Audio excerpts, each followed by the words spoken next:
Oraciones. Agradecemos a Dios por esta mañana. ¿Me escuchan bien en esta ocasión? Sí. Sí, sí, la escuchamos muy bien. Oh, vale.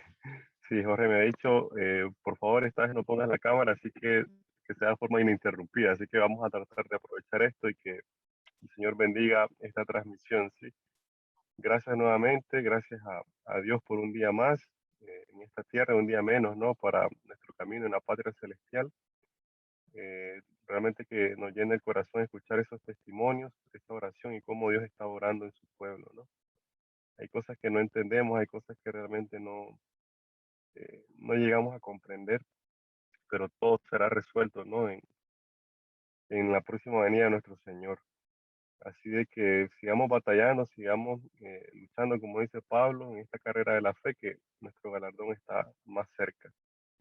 Bien, sin más preámbulos, en esta ocasión, pues quisiera que vayamos siempre el Evangelio según San Juan. El día de ayer estuvimos hablando un poco acerca de la declaración de Jesús, de yo soy la luz. Y también el capítulo anterior, el capítulo 7, él hace una invitación que llegáramos a él todos aquellos que teníamos sed, ¿verdad? Porque de él viene el manantial de agua, el agua de vida eterna. Y qué propicio para ese hermoso canto que ha sido nuestro canto tema en esta semana, inspirado en el Salmo 42, ¿no? Como el siervo que brama por las corrientes de las aguas, así suspira por ti, oh Dios, el alma mía. Realmente que Jesús es la fuente de agua de vida eterna, ¿no? Así que pasando un poco las hojas de la Biblia, llegamos a un capítulo 9 en que sucede otro milagro, ¿no? Jesús sana a un ciego de nacimiento y es un gran evento, un gran contraste el que sucede porque realmente que es un milagro impresionante, ¿no? Aún la medicina moderna con todo el avance que tiene no lo puede hacer, ¿no? No puede lograr que un ciego vea y más aún cuando es de nacimiento, ¿no? Cuando genéticamente su retina no está preparada para hacer esto. Pero aquel que hizo los cielos, la tierra, el universo, es capaz de hacerlo. Pero Juan, cuando ustedes leen el relato, que los invito a que lo lean, hace un gran contraste, ¿no? Un ciego que realmente es imposible que mire, Dios le restituye la vista. Esto causa una gran sensación entre los líderes de la iglesia, entre los líderes religiosos, y le preguntan vez tras vez a él. Luego llaman a dos testigos que son sus padres, y efectivamente él era ciego, ¿no? Pero el contraste es de que aquel que pudo ver, recobrar su vista biológicamente, hace quedar a los ciegos espirituales de manera evidente, ¿no? Como eran los líderes que no querían ver que el Salvador estaba entre ellos. Y a Jesús estas palabras, obviamente, y esta reacción, porque incluso si ustedes leen bien el capítulo, llaman a Jesús, luego en la fiesta el ciego lo encuentra y le dice a los líderes, él fue el que me sanó, ¿no? Los líderes echan, ¿verdad? Corren, expulsan a Jesús del templo, que en aquel entonces era como la famosa excomulgación católica que se hacía en la Edad Media, ¿no? Era como que quitar los privilegios y prácticamente la salvación a la gente. Y en medio de este contexto, Jesús, en el capítulo 10, nos dice las siguientes palabras que van a ser de nuestra reflexión.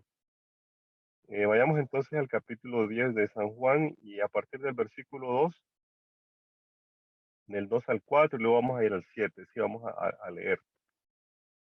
Dice la Sagrada Escritura, versículo 2, mas el que entra por la puerta, el pastor de las ovejas es. A este abre el portero y las ovejas oyen su voz y a sus ovejas llama por su nombre y las saca. Aquí Jesús está haciendo alusión a un sinnúmero de elementos que eran muy cotidianos en la sociedad ganadera y agrícola de la época, ¿no? Y estando ahí en el pórtico de Salomón, vamos a verlo más adelante, ahí eh, en Jerusalén, delante de los líderes de la iglesia que lo han expulsado, Jesús dice estas palabras. Y aquí hay un montón de simbología muy importante, ¿no? Recordemos que de Isaías, que se habla de los pastores que engañan, que son falsos. Dios hace un llamado muy fuerte a los líderes de la iglesia en aquel entonces. Y luego también el Salmo 23 que hace alusión a Jehová, ¿no? Al Yahvé es mi pastor, nada me faltará. Entonces los líderes religiosos estaban muy acostumbrados a escuchar estas palabras y Jesús comienza a decir, ¿no? Hay una puerta, hay un pastor, pero todavía no dice quién es esa puerta y quién es ese pastor. Y él hace alusión y dice, cuando el portero conoce al pastor, él abre la puerta. Y las ovejas, dice, oyen su voz. Es muy importante que en medio del redil del Señor sepamos que las ovejas oyen su voz. Ahorita una hermana estaba haciendo, ¿verdad?, alusión a que hay gente que no cree en la pandemia, otros que no creen en la vacuna. Yo no sé cuál es el punto de vista de cada uno de ustedes, pero los hijos de Dios conocen los tiempos. Los hijos de Dios saben lo que pasa, ¿no? Y si a muchos de nosotros nos ha tomado desapercibido esto, cuando vamos a la escritura encontramos en el contexto de Mateo 24 que iban a suceder muchas de estas cosas, ¿no? Se habla de pandemia, se habla de mortandad y ya en los registros pues hay más de 5 millones de personas muertas. Se cree que tal vez es el doble, es lo correcto, ¿verdad? Porque hay gente que muere aunque no tiene un diagnóstico, tiene la sintomatología, pero estamos atravesando uno de los cumplimientos de la profecía, ¿no? Y la escritura dice que las ovejas escuchan su voz, pero algo muy, muy bonito acá que realmente llama mucho la atención es que dice que el pastor llama a las ovejas como por su nombre. Qué bonito pensar de que tenemos un Dios personal, de que tenemos un Dios que nos conoce, que sabe mi nombre, que sabe quién soy, dónde estoy y cómo estoy, ¿no?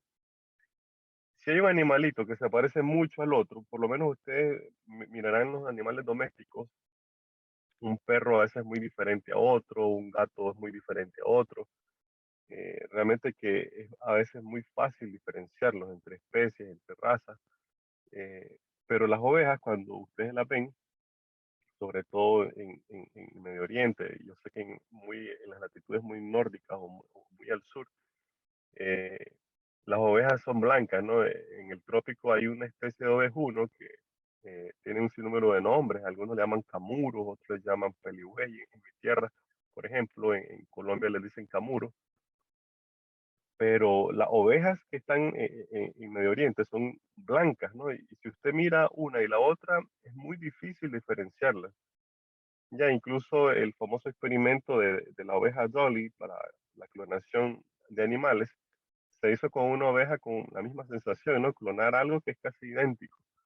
Son como hojas de papel, son prácticamente indiferenciables, ¿no? Pero dice que un buen pastor conoce sus ovejas y las llama por su nombre. Qué bonito, ¿no? Saber de que Jesús hoy está acá con nosotros. Es el motivo de nuestra oración, el motivo de nuestra esperanza. Y por eso estamos acá alabándole y glorificándole. Y sigue diciendo Jesús en versículo 4, y cuando ha sacado fuera todas las propias, va delante de ellas, y las ovejas que hacen, le siguen. La escritura dice de que las ovejas van delante o va el pastor. ¿Quién va delante? Va delante el pastor. Dice que el pastor va delante de ellas y las ovejas le siguen. Pareciera algo bastante intuitivo, pero muchas veces en nuestra vida nosotros queremos que el pastor nos siga. Queremos que hacer nuestra voluntad, ¿no? Y a veces ocultamos nuestro capricho y nuestro orgullo diciendo, no, pero es que yo sé que es esto lo que me conviene, yo sé que este proyecto, esta amistad, y muy pocas veces sometemos nuestros planes al pensamiento de Dios. La escritura dice que para que nosotros declaremos el Salmo 23, como dice, Yahvé es mi pastor, nosotros tenemos que ser ovejas primero. Y siendo ovejas tenemos que seguirle. ¿Sí? Dice que el pastor va delante de ellas, poniendo el pecho ante las flechas, ante las balas, poniendo ahí su vara y su callado ante las fieras. Pero el lugar más seguro para las ovejas es siempre estar a la sombra del pastor. ¿sí? Seguirle en medio de la tormenta, en medio de la pandemia, en medio del dolor, de la crisis económica, siempre debemos de seguirle. Y aquí hay algo interesante también. Dice que le siguen, ¿por qué? Porque conocen su voz. Yo pregunto, ¿ustedes han reconocido la voz de Dios? ¿Hemos aprendido a diferenciar entre el bien y el mal? ¿Hemos aprendido a diferenciar en esta época, por ejemplo, la situación que estamos viviendo? Hay gente que anda incluso predicando que la vacuna es el 666, que se está imponiendo un nuevo régimen, ¿verdad? Mundial, cuando nosotros como adventistas sabemos cuál es la marca de la bestia, sabemos lo que ha de suceder. La escritura es clara, dice que aquellas ovejas que son verdad del pastor conocen su voz. Pero bueno, aún Jesús no dice quién es el pastor, ni quién es ese portero, ni quién es esa puerta. En el versículo 7, cuando los líderes escuchan, obviamente se les viene a la mente el Salmo 23, se les viene a la mente Isaías, en los últimos capítulos, cuando el Señor hace un llamado fuerte a los pastores de la época, a los líderes, ¿no? En el versículo 7, Jesús hace una declaración. Leamos, dice, volvió pues Jesús a decirles, de cierto, cuando Jesús dice de cierto es porque algo muy importante va a decir.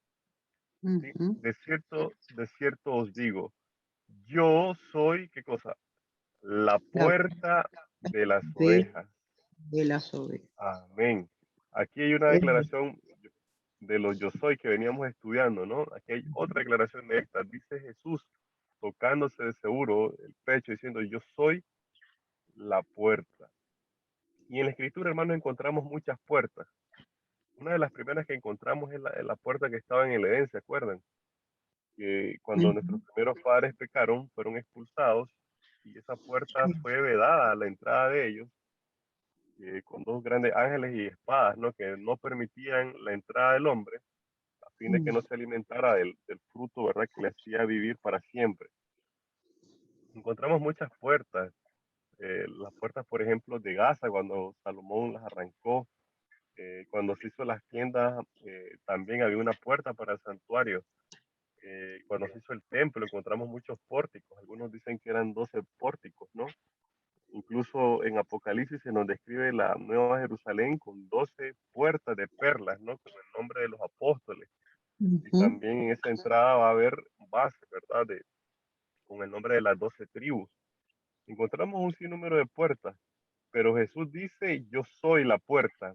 Ya, aunque hay muchas puertas, yo soy la puerta, dice Jesús.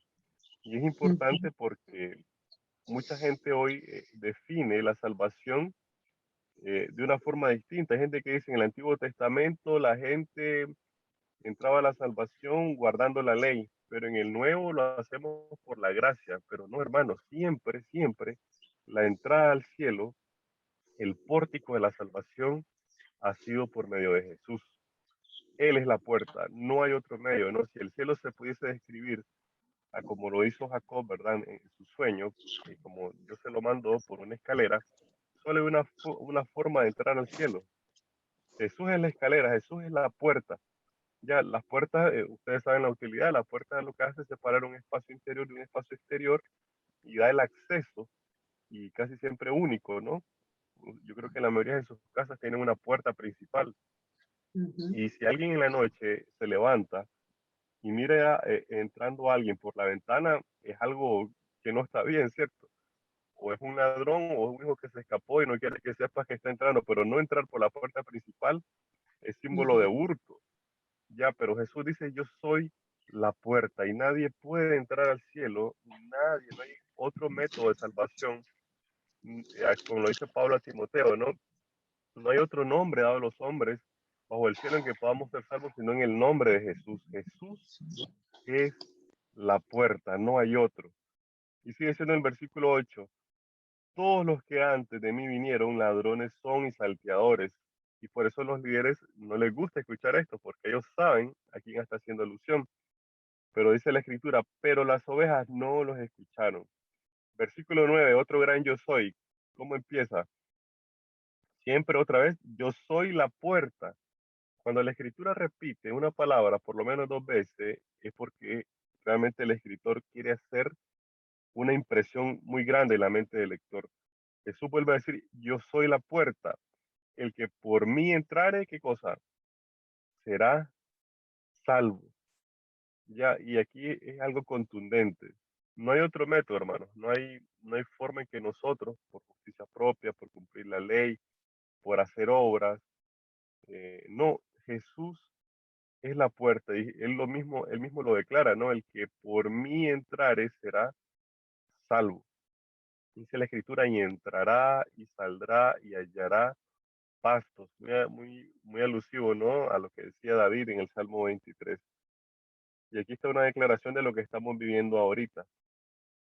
En medio de la confusión hay gente que dice, pero esta pandemia la mandó Dios o la mandó el diablo. Dice el versículo 10, el ladrón no viene sino para hurtar, matar y destruir. El enemigo por siglos de siglos se ha gozado dividiendo familias, trayendo divorcio a los matrimonios, creando rencilla entre los hermanos, creando guerra tras guerra, creando disensión entre el mismo pueblo. Y él no sabe más que hacer mentira, matar y destruir. Y esta pandemia obviamente es provocada por el destructor. Ya que Dios la utilice como una herramienta para hacer un llamado es otra cosa, ¿no? Aquí nos aclaran en la segunda parte del versículo. Dice Jesús, yo he venido para que tengan, ¿qué cosa? Vida. Y si Él lo dice es porque estábamos muertos, ¿no? Jesús dice, yo he venido para que tengan vida y para que la tengan en abundancia. Jesús no quiere que nosotros tengamos una vida maltrecha, que vivamos a expensas de los demás, que lleguemos ahí lánguidos al último de mes. Él quiere que tengamos una vida en abundancia hoy, en este momento, en esta tierra, pero también piensa en la vida eterna que nos está preparando cada uno de nosotros, que amamos esa venida, ¿no? Y que lo amamos a Él. Y en el versículo 11 nos dice, otro gran yo soy. Jesús declara que Él es la puerta, no hay otro medio de salvación, pero miren el versículo 11 dice, yo soy el buen pastor, ¿sí? No solamente es que Él es el pastor, sino que Él es el buen pastor. Y por eso los líderes se sienten mal, ¿no? Cuando Él dice estas palabras, porque obviamente la gente repudiaba a los líderes de la época. Ustedes ya saben por un sinnúmero de razones, ¿no? Entre ellas era la hipocresía, era que les gustaban los mejores lugares y no eran humildes, etcétera, etcétera. Y Él es el buen pastor porque dice, el buen pastor da su vida por quienes, por las ovejas. Un buen pastor, así como lo hacía David, iba y si miraba el peligro, si miraba al león venir, si miraba el oso venir, no le importaba arriesgar su vida y batallaba con tal de defender a las ovejas. Y en el 12 dice más el asalariado, y esto hace mucha alusión a los líderes de la época, y que no es el pastor de quien no son propias las ovejas, ve venir el lobo, ve venir el peligro y deja las ovejas y huye.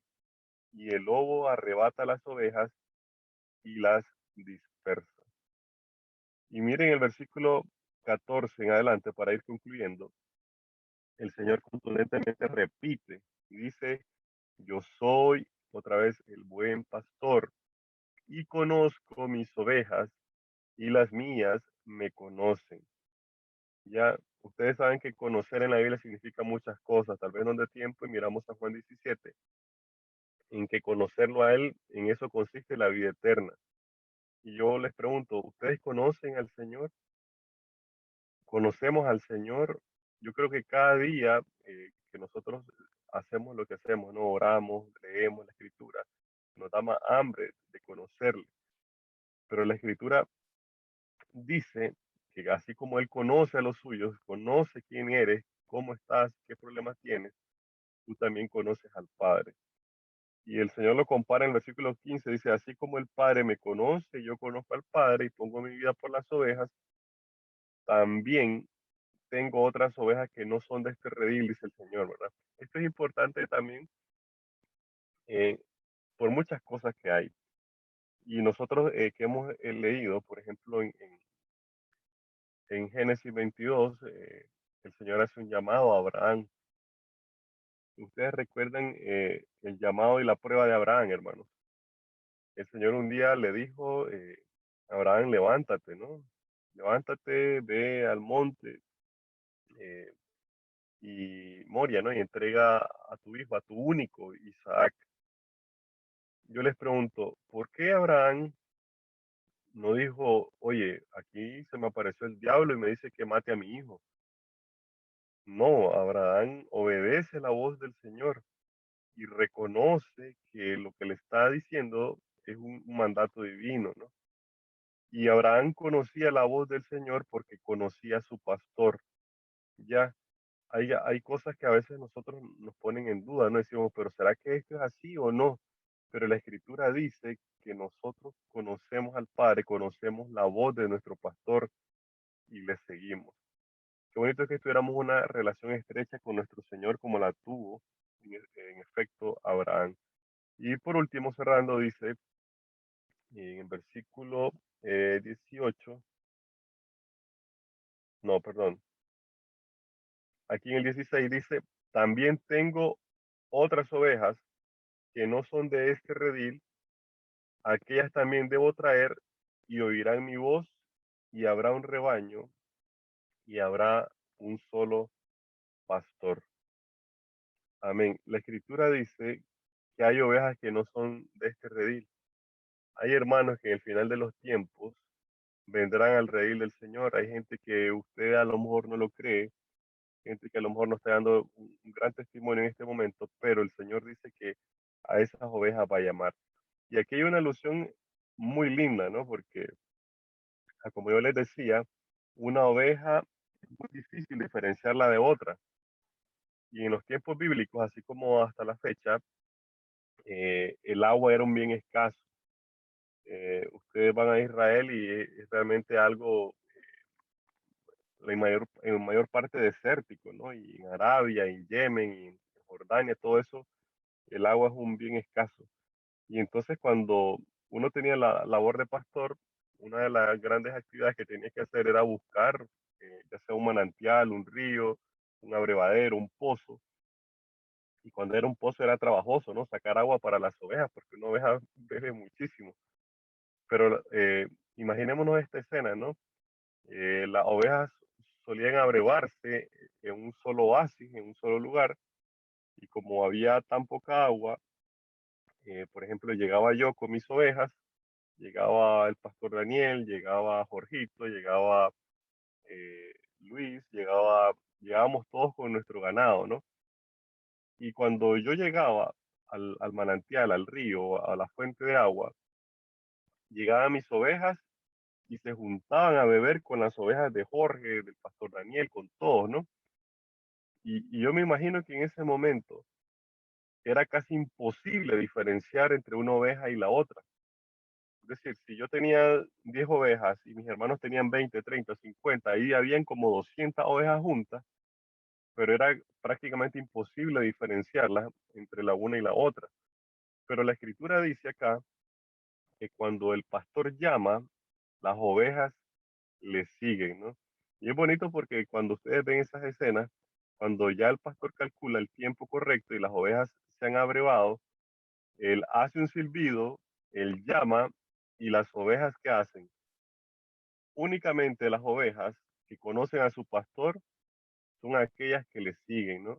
Las ovejas del pastor Daniel, de Jorgito, de Arturo se quedan allá y solamente las mías me van a seguir.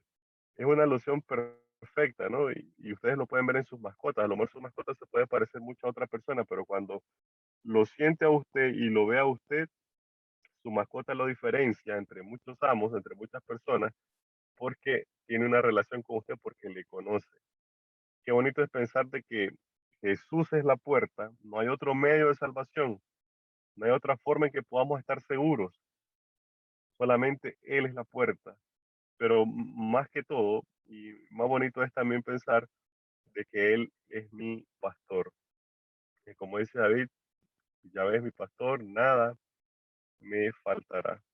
En esta ocasión, pues yo quisiera dejar esto en nuestras mentes ante el día que tenemos por delante, en cada acción que hagamos, en cada pensamiento que tengamos, poner siempre al pastor por delante, no atrás, seguirle, escuchar su voz y seguir ejercitándonos en este camino de la fe. Muy bien, hermanos, se nos ha cumplido la hora y aquí vamos a terminar. ¿Sí? Si hay algún pedido especial, me lo hacen saber en este momento y vamos a hacer una oración especial por ello y para este cierre. ¿Sí?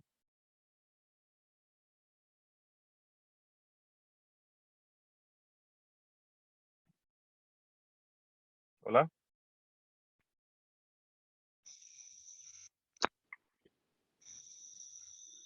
Por el hermano Silverio, hermano. Ah, vale, vamos a orar por Silverio. Bien, entonces cerremos nuestros ojos y vamos a orar, ¿sí? Oremos.